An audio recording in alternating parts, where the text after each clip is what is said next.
Well, welcome to another edition of our Zoom conference calls. We're joined by two outstanding Eagles players, and defenseman Jacob MacDonald and forward TJ Tynan. Guys, thanks so much for joining us. And I'll start with you, Jacob. What have you been up to during this pause in the season here?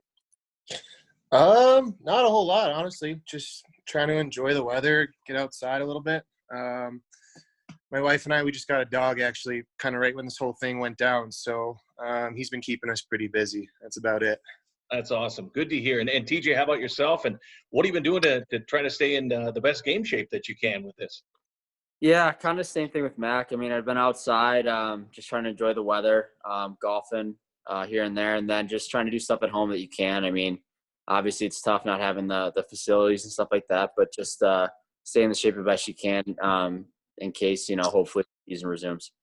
Well, before we dive into some questions from the fans here, TJ, let me start with you. Your thoughts on this season? Obviously, it was a great individual season for yourself, chance to get up and showcase yourself at the NHL level, have a tremendous amount of success at the American League level. How do you kind of sum up this year? Yeah, I think there was a lot of new guys that came to, Loveland and Denver, and I was one of those guys. And our team, I think, maybe couldn't start off a little bit better, but we gelled, and I think we were just kind of hitting our peak as the season kind of went on. And obviously, it's it's tough what happened. Obviously, everyone's going through a lot, but for our season, I think it was just getting better, and obviously, we had a lot of talented guys and a lot of great guys, so it was a lot of fun.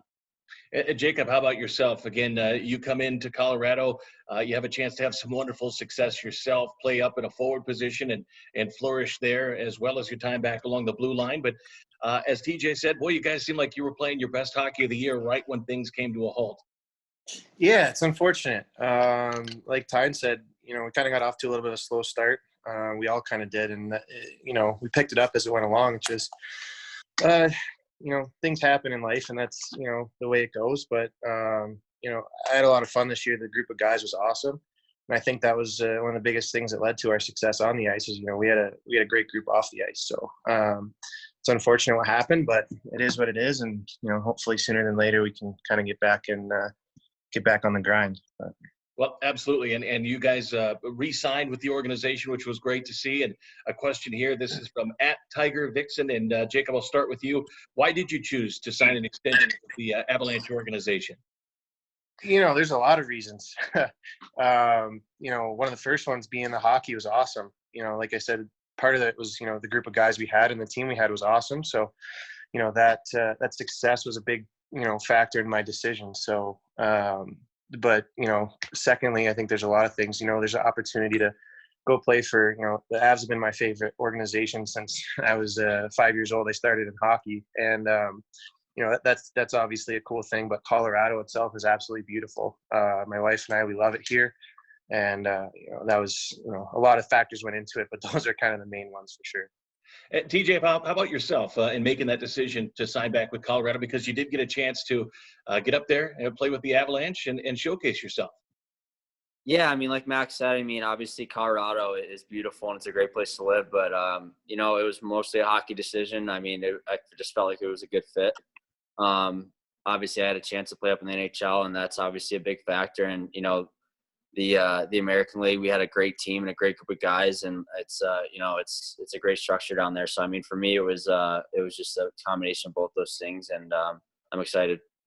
Well, TJ, let me start this next question going your way. This is from @Reese Olson. What was your favorite memory this year at the BEC? Oh man, there's a lot. Probably some of those overtime wins. I remember the one time, I think Drizzy scored in overtime, and he just I think it was a weekend game, and the place was, every game, there's so many fans there, but I think it was just one of those games that we might have came back after losing for a bit and down after 2 periods. We came back and won. And I think those games that just got you really excited, but there's so many. The fans are incredible. The setup's incredible, and I can go through a bunch, I'm sure. And TJ, you had a chance to play at Budweiser Event Center when you were with the Chicago Wolves the year prior. Did the BEC live up to everything you expected when you came in? Now you're playing for the home side? Yeah, no, for sure. Home opening weekend. I mean, it was kind of crazy. I mean, us, like the Wolves and all the guys came in and were like, what is going on? Crazy. And obviously it was a lot of fun, and it's a great city. So it lived up to all the hype 100%. Jacob, how about yourself? A favorite memory from this year? Because as TJ said, there were a lot of exciting times in that building. There were a lot of good ones. I think one of my favorites would just have to be the winning streak we went on in December. We had a bit of a home stretch. We won a lot of those games. The highlight probably being the 10-4 against Manitoba. We put up 10, and that was a huge confidence boost for our team. We were kind of struggling to score the first few weeks of the year, and after we kind of did that, that's I think one of the turning points. And that was the most fun I've had in a hockey game in a long time. So that's probably it for me. Well, how about this? I know a lot of guys and young boys and girls that are starting to play, or maybe they're junior, looking up towards guys like yourself. But when you were younger, this is from @Bree Drop the Puck. TJ, I'll start with you. Who was your favorite player growing up?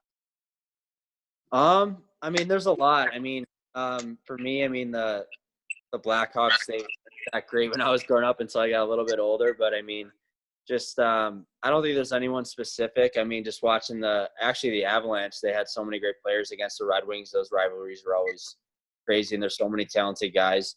I mean, for me, I would just try to kind of look for the smaller guys because I was always a little bit smaller, and just to see how they played. And there's so many now, which is great to see. But I don't think there was any specific one. But yeah. Well, let me ask you this. When you got your chance to go up and play some extended time in the NHL this year, was there anyone that you played against and said, wow, this is real, I'm in the NHL, I'm playing against this guy? Yeah. Unfortunately for me, I was in Edmonton when Connor McDavid had 6 points against us that game. So I see that up close and personal. That was nuts. I mean, just what he can do with the puck at the speed, it's not really human. It's he had a great game, but yeah, just watching him, it was like, this guy's ridiculous. And I think for me, that was sitting on the bench looking around like, this is kind of crazy watching this. Yeah, very cool. And Jacob, how about yourself? You said you were a lifelong Avalanche fan since you were a kid. Was your favorite player a member of the Avs? Yeah, it was. Joe Sakic was my idol. I wore 19 for a long time. It's kind of been pretty cool having people ask me that when I'm here now, because he's the GM, obviously. So it's a cool dynamic being able to go meet him and stuff. This year was cool. My dad was asking me a lot about it. It was pretty funny, but I idolized because I was a forward as a kid too. So I liked Joe, and I liked Peter Forsberg, and Milan Hajduk were three of my favorites growing up from the Avs organization. And when I switched over to D, I was 12, and John Michael Lyles was here. So he ended up becoming one of my favorite players too. Let me ask you this question, Dana. You talked about the fact that you'd played forward before. Obviously, you're a natural defenseman, but you played a lot at forward this year due to some injuries and some constraints that the team faced in that regard. How is that, and how difficult is that to make that transition? Because you did very well. It was difficult for sure. It was kind of going back to my roots a little bit as a kid. The first few years growing up as a forward, but after the first 3 or 4 games, I kind of got the feel for it and kind of got back into the swing of it. And once I did that, I felt more and more confident, and that just, allowed me to do more things as a forward. And so I just tried to do my best to have fun with it and, do the best I could for the team. Question for you, TJ, and this is from Kaylee. She says, what was it like to be a part of the AHL All-Star competition this year?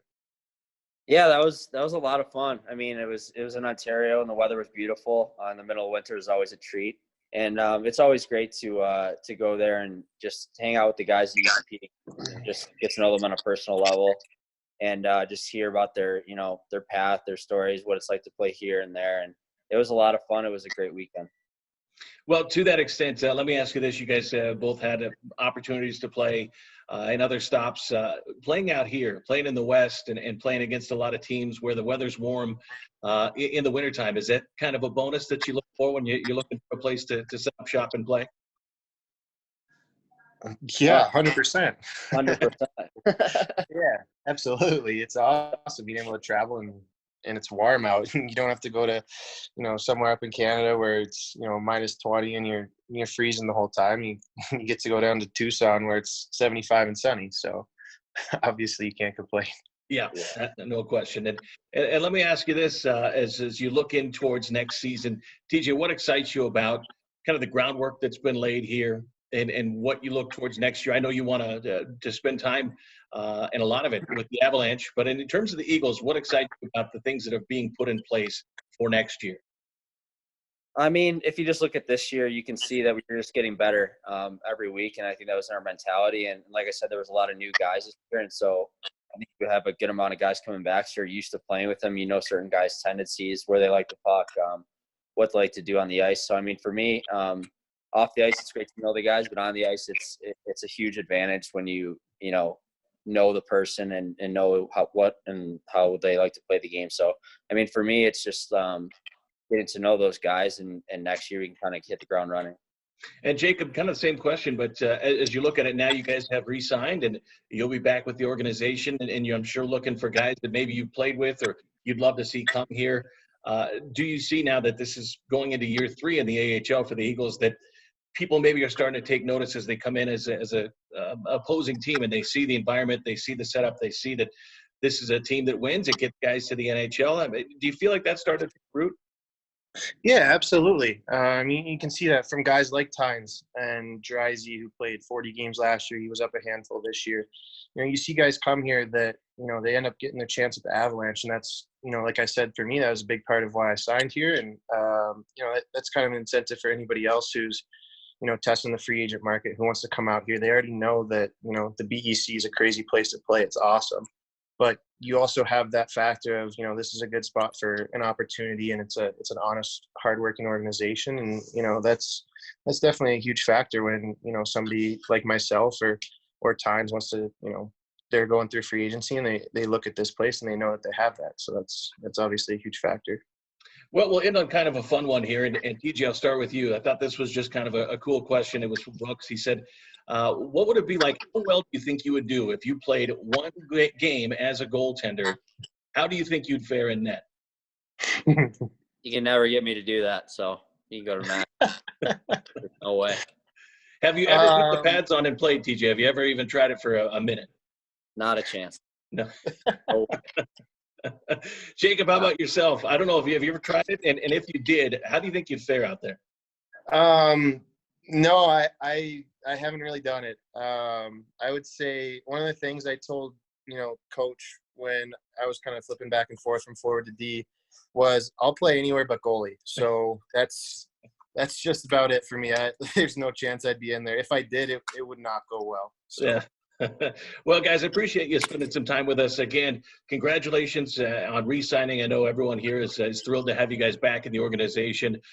Who knows, maybe we'll get things revved up, and if not, then we'll look forward to seeing you guys in camp and ready to roll for next season. Thanks so much for joining us. Thanks, Kevin. Thank you. All right, that's TJ Tynan and Jacob MacDonald on this week's Zoom conference call.